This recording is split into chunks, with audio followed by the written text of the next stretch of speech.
Leo, what happened? I need an apartment, but I am poor. I don't have much money like you American people. Relax, you are not. For what you want is an affordable apartment. Affordable? Yeah, it means reasonably priced, not too expensive. Okay.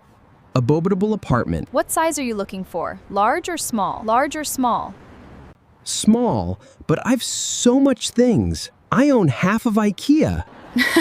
So, spacious is the word you're looking for. It means there's plenty of space, even though it's small. Oh, I want a small but spacious apartment. Exactly. What about furniture? I want that too, all furnitures. Furniture. Without S. Oh, furniture. Or just say a furnished apartment. I want a furnished apartment.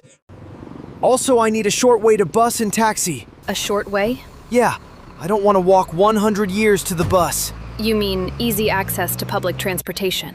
Ah, public transportation. Exactly. So, I want an affordable, small but spacious apartment Furnished? near public transit. Perfect. So where do I find this magical That's episode 2.